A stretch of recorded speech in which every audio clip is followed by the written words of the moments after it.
તો આપણે જાણ્યું કે હરિ અને હર આ બંને દેવોમાં ક્યારે ભેદ ન કરવો. ભગવાને જ ઉપદેશ આપીને કહ્યું છે દરેક દેવતાઓને. હવે ભાગવતજીમાં આ ચતુર્થ સ્કંદના અષ્ટમ અધ્યાયની અંદર 8મા અધ્યાયની અંદર મનુ મહારાજના 2 પુત્ર પ્રિયવ્રત અને ઉત્તાનપાદ, એમાં ઉત્તાનપાદ રાજાના વંશનો વિસ્તાર કરવામાં આવ્યો. જાય ઉત્તાનપાદસ્ય સુનીતિઃ સુરુચિસ્તયોઃ સુરુચિઃ પ્રેયસી પત્ન્યુર્નેતરા યત્સુતો ધ્રુવાઃ. એટલે સૌપ્રથમ ઉત્તાનપાદ રાજા એમના વંશનો વિસ્તાર બતાવવામાં આવ્યો છે. તો એના 2 પત્ની છે, સુરુચિ અને સુનીતિ. સુરુચિનો પુત્ર છે ઉત્તમ અને સુનીતિનો પુત્ર છે ધ્રુવ. તો સમજીએ તો આપણે પણ ઉત્તાનપાદ જ છે. તો ઉત્તાનપાદ કોને કહેવાય? તો કહે ઉત ઊર્ધ્વૌ પાદૌ યસ્ય શઃ ઉત્તાનપાદઃ. તો જન્મના સમયે જેના પગ ઉપર હોય, માથું નીચે હોય, એને ઉત્તાનપાદ કહેવાય. તો આપણે પણ માના ગર્ભમાં આ જ સ્થિતિમાં હતા. અને ઉત્તાનપાદની જેમ આપણે પણ 2 પત્ની છે, સુનીતિ અને સુરુચિ. તો આ બંનેમાં સુ શબ્દ કાઢો તો એક આવે નીતિ અને બીજી આવે રુચિ.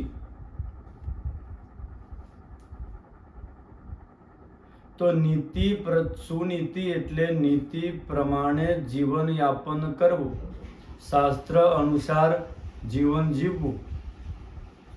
રુચિ પ્રમાણે જીવીએ તો એનું ફળ એટલે કે આપણને આનંદ મળે. અને જો નીતિ પ્રમાણે જીવીએ તો મન એ આપણું સ્થિર એ પણ થાય. અને તો જ પરમાત્માને આપણે પ્રાપ્ત કરી શકીએ. જ્યારથી સુરુચિ આવ્યા ત્યારથી રાજાએ સુનીતિની ઉપેક્ષા કરવા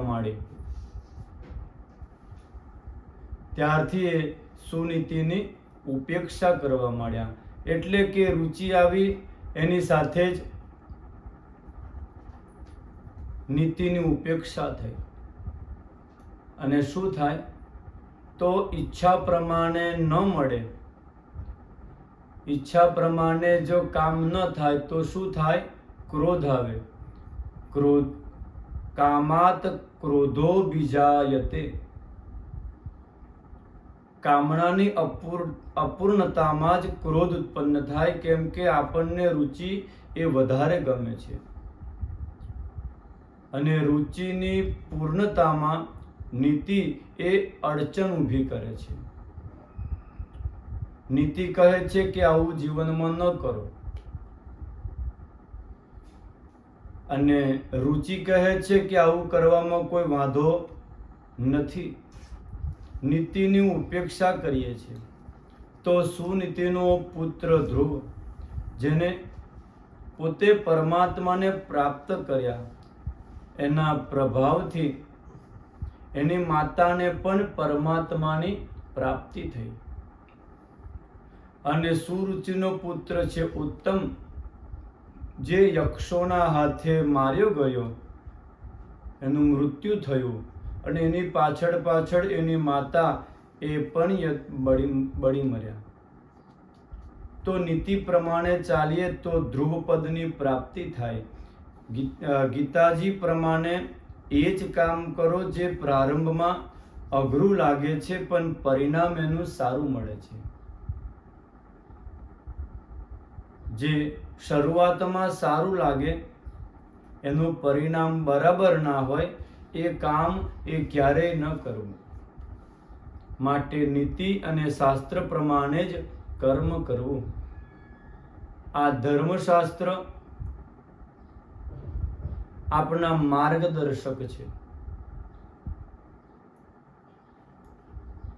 આમના બતાવેલા રસ્તા પર ચાલીએ તો આપણને જીવનનું લક્ષ્ય એ પ્રાપ્ત કરી શકીએ. એટલે શાસનાત ત્રાયતે ઇતિ શાસ્ત્રમ. જે અનુશાસન કરી આપણું કલ્યાણ કરે એ જ શાસ્ત્ર. અને સુનીતિ પ્રમાણે ચાલવાથી જ આપણને જીવનમાં વિશ્રામ મળશે અને ધ્રુવ પદની પ્રાપ્તિ થાય છે.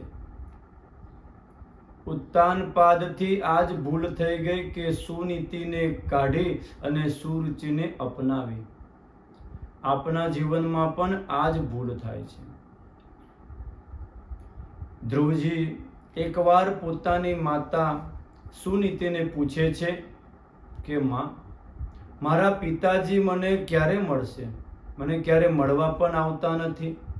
ક્યારે મળશે? મારા પિતા કોણ છે? મારા મિત્રોના પિતા તો મળે છે, લાડ લડાવે છે, રમાડે છે, તો એ આપણને ક્યારે મળશે?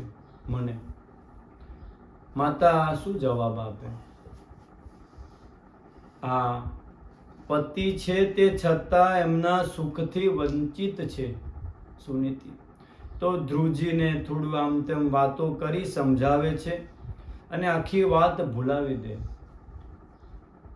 ધ્રુવ હજુ 5 વર્ષના જ છે. આજ એક વખતે મિત્રોને વાત કરી કે તમે મિત્રો ખરેખર ભાગ્યશાળી છો કે તમારા પિતા તમને ફરવા લઈ જાય છે, ખવડાવે છે, રમાડે છે. મારા પિતા મને મળવા પણ નથી આવતા. ત્યારે મિત્રો કહે કે ભાઈ ઉદાસ કેમ છો?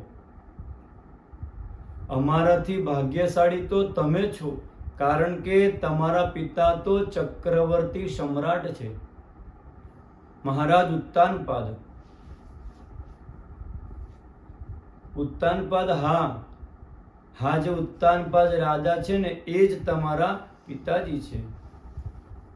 તો ભાઈ મિત્રો મને મારા પિતા સાથે મને મળવા લઈ જાઓ મને. તો કહે ચાલો પ્રયત્ન કરીએ આપણે. અને માતા સુનીતિને પૂછ્યા વગર આજે ધ્રુવજી મિત્રો સાથે પોતાના પિતાને મળવા આવ્યા છે. અને ત્યાં ગયા એવા જ રાજાને પ્રણામ કર્યા, પોતાનો પરિચય આપ્યો. અને પિતાએ પુત્રનો જોયો, વાત્સલ્ય ઉભરાયું અને પુત્ર ધ્રુવને ઉપાડી પોતાના ખોળામાં બેસાડ્યો. આ જોઈ સુરુચિ એને વિચાર્યું, આ શું? આ મારી શોકનો દીકરો છે અને મહારાજાને કેવો પ્રેમ બરસાવે છે. મારા દીકરા કરતા મોટો છે. જો આવો ને આવો જ પ્રેમ વરસાવતા રહેશે તો એક દિવસે આ રાજગાદી પર આને જ બેસાડશે. અને અત્યારે જ ઉઠાડવો પડશે. ત્યાં આવી અને ધ્રુવને હાથ પકડી નીચે ઉતાર્યો. ન વત્સન નૃપતેર્ધિષ્ણ્યમ ભવાન આરૂઢુમર્હતિ ન ગૃહીતો મયા યત્વમ કુક્ષાવપી નૃપાત્મજા. તો આ ગાદી પર બેસવા માટે યોગ્ય નથી. ધ્રુવ કહે, હમણાં જ મારો નાનો ભાઈ બેઠો હતો ઉત્તમ, તો હું પણ એમનો દીકરો છું, બેઠો એમાં શું થયું? સુરુચિ કહે, એ ઉત્તમ મારો દીકરો છે અને તું અન્ય સ્ત્રીનો દીકરો છે. બાલોસી બતનાત્માનમ અન્ય સ્ત્રી ગર્ભ સંભૃતમ નૂનમ વેદ ભવાન યસ્ય દુર્લભેર્થે મનોરથા. તું એક અભાગીના ગર્ભથી જન્મ લઈને તું પણ અભાગો છે અને આજ પછી આ રાજાના ખોળામાં બેસવાની હિંમત ફરીથી ક્યારેય ન કરતો. આ વાત સાંભળી ધ્રુવને તો આઘાત લાગ્યો અને બાણની જેમ એ વાણી ધ્રુવજીને વાગી. ત્યારબાદ ધ્રુવજી ક્રોધ કરે છે અને ઉત્તમ સુનીતિના સંસ્કારોથી યુક્ત છે. તો સુનીતિના સંસ્કારો કહે છે કે મોટાનું અપમાન ક્યારેય ન કરવું. આ ઉત્તમ સંસ્કારો એ વાત પોતાના પિતાના ખોળામાં બેસવાની જીદ અને સુરુચિ જે અપમાન કરે છે, આગળ શું થાય છે સંવાદ એ આપણે પછી સમજીશું. જય શ્રી કૃષ્ણ.